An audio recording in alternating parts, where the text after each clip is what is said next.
Saudações concurseiras! Seja muito bem-vindo a mais uma aula aqui no Alfacom, mais uma aula de legislação tributária do Estado do Espírito Santo, comigo, professor Gustavo Musi.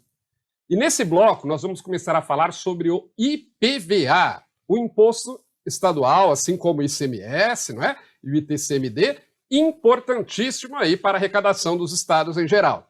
Vamos ver como é que esse imposto é regulamentado no Estado do Espírito Santo, mas antes vamos ver as principais disposições constitucionais sobre ele e também as principais posições do STF sobre pontos importantes relacionados ao IPVA. Vamos lá? Então tá lá. Primeiro as disposições constitucionais. A Constituição não fala pouco sobre IPVA, mas fala alguns pontos importantes, estão lá no artigo 155 e 158 da Constituição. Preste atenção. Artigo 155. Compete aos estados e ao Distrito Federal instituir impostos sobre, aí são 3 impostos, né, estaduais, ICMS, TCMD, e o imposto sobre a propriedade de veículos automotores, o IPVA.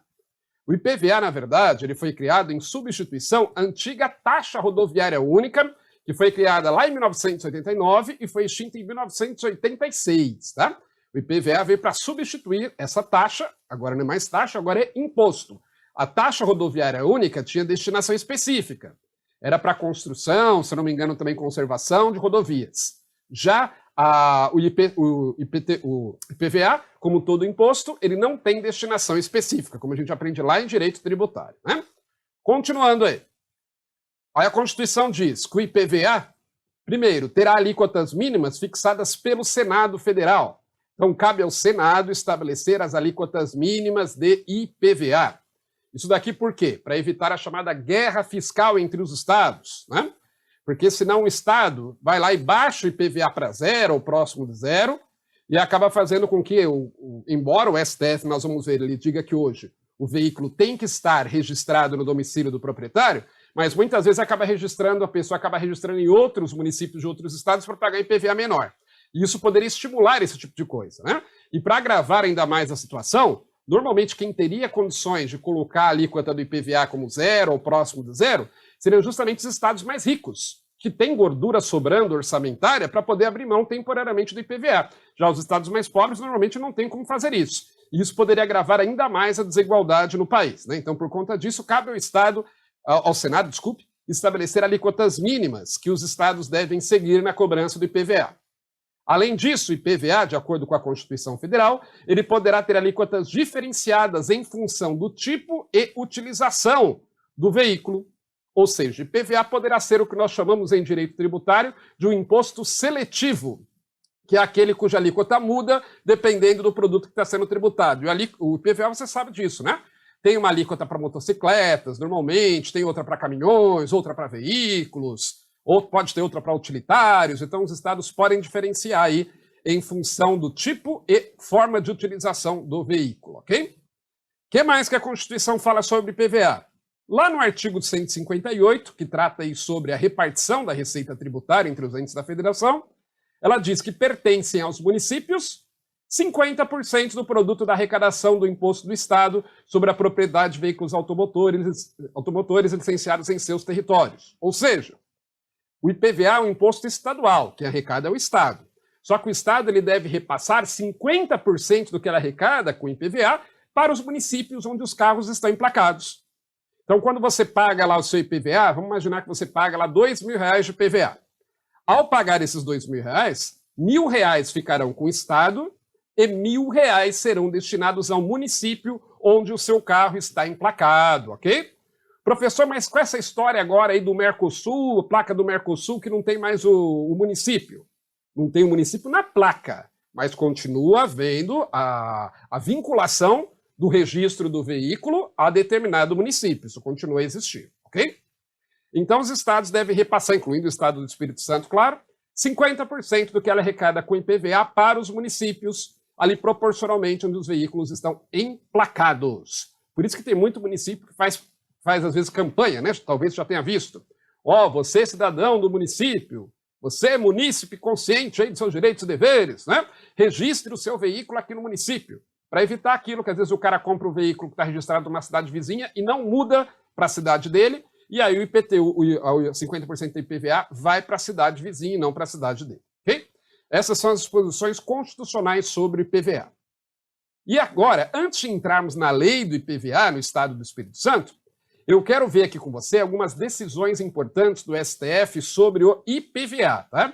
É importante que você tenha aqui esses entendimentos do STF em mente antes de estudar aí a legislação, até porque nós vamos ver que a própria legislação do Estado do Espírito Santo, às vezes, ela contradiz o entendimento do STF em alguns pontos. E aí é claro que, nesse caso, ela será considerada inconstitucional, não vai ser aplicada, tá? Então, vamos lá? Ó, 4 pontos importantes que eu trouxe aqui para você. Primeiro, o STF ele decidiu que o IPVA ele deve ser recolhido no domicílio do proprietário do veículo, onde o bem deve ser, de acordo com a legislação sobre o tema, licenciado e registrado. Tá? Então, o que acontece? Às vezes, como eu disse, acontece, a pessoa compra o veículo em outra cidade, né, está licenciado em outra cidade, e não transfere para a cidade dele. E aí continua pagando IPVA. Só que aí o STF decidiu, olha, tem que ser no município onde o proprietário reside. E aí, nesse caso, aí pode até, em tese, ser transferido o valor para o outro município, se o outro município perceber isso. Né? E pode, eventualmente, até haver aí a previsão de multa para o contribuinte, para o proprietário, que não fizer essa transferência, porque está prejudicando os cofres municipais lá do município onde ele reside, tá certo? Então, o que acontece? Segundo o STF, o IPVA, então, deve ser recolhido no domicílio, no município de domicílio do proprietário do veículo, que, de acordo com a legislação, é onde o veículo deve estar registrado. Continuando. O veículo não pode ser apreendido ou removido pelo não pagamento do IPVA. É uma pergunta que muitas vezes se faz, e já vi até que ser cobrado em prova isso, né? Pode-se apreender, hoje não se fala mais em apreensão, se fala em remoção do veículo, de acordo com o que dispõe o Código de Trânsito Brasileiro. O veículo pode ser removido por não pagamento do IPVA? Especificamente pelo não pagamento do IPVA, não. Então quer dizer que eu posso rodar por aí sem pagar IPVA, mas tome cuidado, ó. Mas ele pode ser removido pelo não licenciamento no prazo estabelecido na legislação. Licenciamento esse que depende do pagamento do IPVA. Então, ok, pelo não pagamento do IPVA não pode apreender o veículo, mas pelo não licenciamento, sim. É que a data de licenciamento, ela normalmente é diferente da data do pagamento do IPVA, né? A data do licenciamento são várias datas de acordo com a placa do veículo. Já no caso do IPVA, normalmente vence lá no início do ano, de acordo com a legislação de cada estado, né? Mas o fato é que você, por exemplo, não pagou IPVA, está em fevereiro, não pagou IPVA. Deveria ter pago em janeiro, vai. Mas aí o seu veículo, o licenciamento dele só vence em junho. Você pode rodar até junho sem que seu veículo seja apreendido, tá? Já a partir de julho já tinha que estar licenciado e para licenciar você vai ter que pagar o IPVA. Então não resolve muita coisa aí essa decisão do STF, né? Tem que pagar IPVA de qualquer forma, pelo menos para ter o licenciamento do veículo. Mas não pode haver apreensão ou remoção dele simplesmente pelo não pagamento do IPVA, se o licenciamento estiver em dia. O IPVA pode ter alíquotas progressivas. O STF decidiu isso de forma indireta quando ele decidiu que os impostos reais podem ter alíquotas progressivas. O que é o imposto real? É aquele que incide sobre bens, especificamente. Ele está ligado a um bem. É o caso do IPVA. É o caso também do IPTU, por exemplo. Então, os impostos reais podem ter alíquotas progressivas. E como o IPVA é um imposto real, então ele pode ter alíquotas progressivas. Para quem não sabe, alíquotas progressivas são aquelas alíquotas que vão aumentando conforme vai aumentando a base de cálculo, né? Então, se o Estado quiser, ele pode estabelecer várias alíquotas de IPVA para o mesmo tipo de veículo, de acordo com o valor venal daquele veículo. O valor venal é normalmente a base de cálculo aí do IPVA nos estados em geral. Continuando. O IPVA não incide sobre embarcações e aeronaves, segundo o entendimento do STF. E aqui o entendimento do STF acabou por ir aí de encontro, né? Ir aí de forma contrária ao que a maioria da doutrina preconizava e também ali mesmo a própria, vamos dizer, a própria jurisprudência de tribunais inferiores, tá? O que acontece? O STF decidiu que o IPVA não deve incidir nem sobre aeronaves e nem sobre embarcações. Você vai ver, por exemplo, que no caso da legislação do Espírito Santo, existe a previsão de cobrança de IPVA sobre aeronaves e embarcações. Mas, nesse caso, a legislação não deve ser aplicada, porque se houver a cobrança aí, né, sobre embarcações ou aeronaves, pode haver aí a declaração de inconstitucionalidade e o contribuinte ter direito a receber de volta o seu valor, tá? Então, de acordo com o STF, o IPVA só incide sobre veículos terrestres, não pode incidir sobre embarcações e aeronaves, embora muitos estados, incluindo o Espírito Santo, prevejam a cobrança de IPVA sobre aviões e barcos. Continuando aí. Agora sim nós vamos entrar na Lei 6.999 de 2001, que é a lei que regulamenta o IPVA no estado do Espírito Santo, tá? E ela é complementada aí pelo decreto 1008-R de 2002. É estranho, né, esse número aqui, 1008-R. É o R provavelmente de regulamento de 2002. Nós vamos falar aqui primeiramente da lei, tá? Vamos estudar a Lei 6.999, serão 2 blocos, em que nós vamos ver os aspectos principais da lei. Aí depois nós vamos falar do regulamento, em outros pontos, em que o regulamento ele é mais específico que a lei. Aí eu acho que vale a pena estudar mais o regulamento nesses pontos aí. Então coloquei lá. Aqui veremos os dispositivos da Lei 6.999 de 2001, em seus aspectos principais que interessarão para a prova, sendo que os outros serão vistos quando estudarmos o Decreto 1001-R de 2002. Então tá lá, começando aí pelo artigo 2º, que fala do imposto, da sua seção 1. Nós vamos falar basicamente aqui, ao tratar da lei, nessa primeira parte do imposto, nós vamos falar de hipóteses de incidência, tá? Outros detalhes, como hipótese de não incidência, isenção, e outros pontos importantes, nós veremos quando formos tratar do decreto. Então, continuando, tá lá. Seção 1, da incidência. Aí diz o seguinte, artigo 2º. O imposto sobre a propriedade de veículos automotores, o IPVA, tem como fato gerador a propriedade de veículo automotor de qualquer espécie. E aí está repetindo o que diz a Constituição. O fato gerador do IPVA é a propriedade de veículo automotor. Só tomando cuidado que, embora o artigo 2º fale de qualquer espécie, o STF considera que embarcações e aeronaves, embora sejam veículos automotores, porque funciona através de um motor, não são de tração animal, eles não estão sujeitos à incidência do IPVA. Okay? Basicamente, então, veículos terrestres. Parágrafo 1º. O imposto é devido anualmente incidindo sobre a propriedade de veículos automotores sujeitos ou não a registro, matrícula, inscrição e licenciamento nesse estado, ainda que o proprietário seja domiciliado no exterior. Parágrafo 2º. Para efeito desta lei, veículo automotor é qualquer veículo aéreo, terrestre, aquático ou anfíbio, dotado de força motriz própria, ainda que complementar ou alternativa de fonte de energia natural. Então, lembrando que veículos, coloquei aí, veículos aéreos e aquáticos, não, somente veículos terrestres, tá certo? Anfíbio pode ser, mas aéreo e aquático não vão pagar IPVA de acordo com o entendimento do STF. Então, você tem que tomar cuidado porque essa questão falar na sua prova, né? De acordo com a legislação tributária do Espírito Santo, haverá cobrança de IPVA no caso de veículo de aeronaves e embarcações. Tá certo. De acordo com a legislação, sim. Mas se pedir o entendimento do STF ou perguntar de uma forma mais ampla, aí você tem que dizer que só incide sobre os veículos terrestres, ok? Artigo 3º. Ele vai falar aqui, quando ocorre o fato gerador do IPVA. Tá lá. Ocorre o fato gerador do imposto. Primeiro, na data da primeira aquisição do veículo, por consumidor final. Então, quando o veículo é adquirido aí por consumidor final, nessa primeira aquisição haverá incidência do IPVA. Quando o veículo é comprado novo, não é isso? Você vai lá na concessionária e compra um veículo novo, você tem que pagar o IPVA proporcional ao tempo que falta, para acabar ali o ano. Ali está havendo a incidência do IPVA, comprando um veículo novo. O que mais? Na data do desembaraço aduaneiro em relação a veículo importado diretamente do exterior para o consumidor final.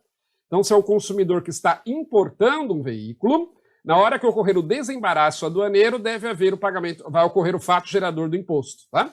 O que é o desembaraço aduaneiro? É o ato da Receita Federal que libera o veículo para entrar no país. Ocorre também o fato gerador do IPVA na data da incorporação de veículo ao ativo permanente do fabricante, do revendedor ou do importador. Por quê? Fabricante, veículo, revendedor e importador, via de regra, não vai pagar ainda o IPVA. Só paga na hora da venda, tá? Para o consumidor que há incidência, Então, por exemplo, a concessionária comprou lá, recebeu 100 carros da fábrica. Ela não tem que pagar IPVA sobre eles, porque só vai haver incidência quando o consumidor comprar o veículo novo. Agora, essa loja pode dizer o seguinte, olha, tinha comprado 100 veículos para revender, mas um desses veículos eu vou incorporar à minha frota, porque os meus vendedores precisam fazer visitas, por exemplo, e ela vai usar o veículo dela nas atividades dela, vai ser incorporado ao ativo mobilizado. aí haverá incidência do IPVA, o que considera-se ocorrido o fato gerador. Tá? E inciso 5º, que é o que normalmente ocorre, ó. Normalmente entra aqui nessa hipótese do inciso 5º. No dia 1º de janeiro de cada ano, em relação a veículo objeto de primeira aquisição em exercício anterior, com exceção de veículo novo destinado à revenda de propriedade de fabricante, vendedor ou importador legalmente estabelecido. Então, olha só, normalmente entra aqui, quando se considera ocorrido o fato gerador do IPVA? No dia 1º de janeiro de cada ano, se o veículo foi adquirido em ano anterior. Essa é a ideia, tá? Então, por exemplo, a fábrica produz o veículo, paga IPVA? Não. Passou para a revendedora, paga IPVA? Não. Aí o consumidor foi lá e comprou o veículo.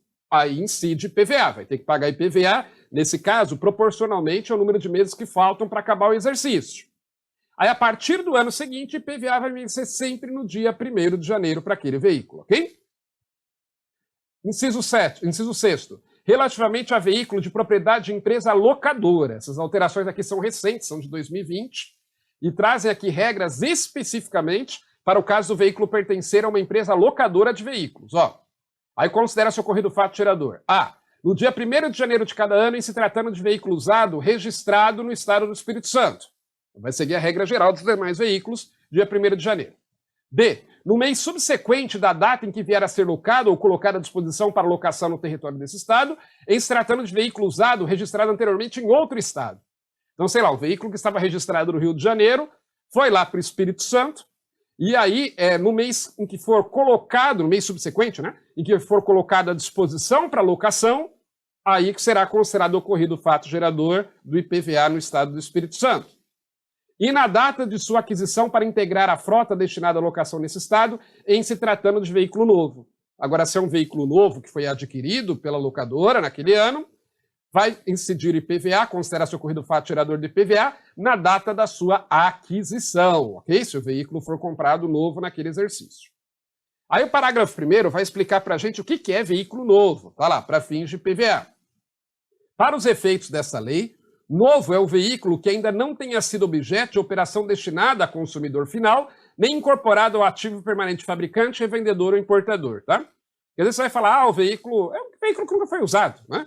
O veículo tem 3 anos de fabricação. Ok, mas se ele ainda não foi usado, né, não foi destinado à operação pelo consumidor final, não foi incorporado à frota de um fabricante de veículo revendedor ou importador, ele será considerado ainda novo, ok? Agora não importa, já foi vendido para o consumidor, mesmo que o consumidor tenha deixado na garagem dele durante 3 anos. Não é mais veículo novo para fins de PVA. Continuando, parágrafo 2º. O disposto no inciso 6º desse artigo, que são aquelas regrinhas, né, que se aplicam a empresas locadoras de veículos, quando que se considera ocorrido o fato gerador, no caso de uma locadora de veículos. O disposto no inciso 6º desse artigo aplica a essas empresas locadoras de veículos, quaisquer que seja o seu domicílio, sem prejuízo da aplicação das disposições do inciso 1 a 5º no que couber. Tá? Artigo 3º-A. Você sabe, né, quando tem esse Azinho aqui, ou B, ou C, quando tem uma letra depois do número do artigo, significa que ele foi acrescentado posteriormente. Ó, observado o disposto no regulamento, considera-se lançado o imposto intimado ao sujeito passivo para cumprimento da respectiva obrigação, quando? Em relação aos veículos novos e aos importados diretamente por consumidor final, no dia em que for efetivado o registro no órgão público competente. Tá? Então, quando for registrado esse veículo, considera-se que foi lançado o imposto intimado para o cumprimento, para o pagamento da obrigação, no momento em que for feito o registro, junto, no caso de veículo novo e de importador. Então, você compra lá o veículo novo, normalmente quem providencia isso é a própria concessionária, né? Tem que sair lá a documentação do veículo, que vai ser gerada a partir do seu registro.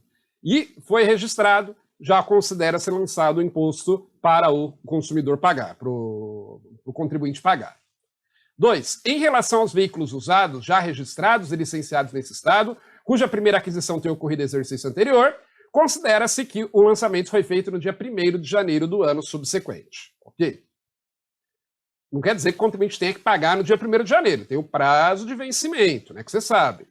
Fato gerador faz nascer a obrigação tributária. Mas não quer dizer que o contribuinte tem que pagar imediatamente. Normalmente tem um prazo ali de vencimento para efetivar esse pagamento. Tá? Inciso 3º. Considera-se aí, né, o ocorrido aí, o lançamento do imposto intimado para pagamento do sujeito passivo. 3. em relação aos veículos de propriedade locadoras. A. Em se tratando de veículos novos ou importados, no dia em que for efetivado o registro no órgão público competente. Mesma regrinha que se aplica aqui para o contribuinte em geral. B. Em se tratando de veículos usados já registrados nesse estado, cuja primeira aquisição tenha ocorrido no exercício anterior, no dia 1º de janeiro do ano subsequente. Também a mesma regrinha. Agora, em se tratando de veículos usados registrados anteriormente em outro estado, no mês subsequente à data em que vier a ser locado ou colocar à disposição para locação no território desse estado. Ou seja, nesse caso aí considera-se ocorrido no mesmo dia que se considera ocorrido o fato gerador, considera-se ocorrido também o lançamento do imposto para pagamento por parte da empresa locadora, ok? Então veja que nós estamos vendo aqui essas regrinhas, tem muitos detalhezinhos. Esses detalhes, professor, todos, podem cair em prova? Podem. Por quê? Porque você vai ver que a lei do IPVA no Estado do Espírito Santo é uma lei relativamente curta, assim como o decreto correspondente. Tanto é que nós vamos ver aqui o que interessa para a gente em 4 blocos, né?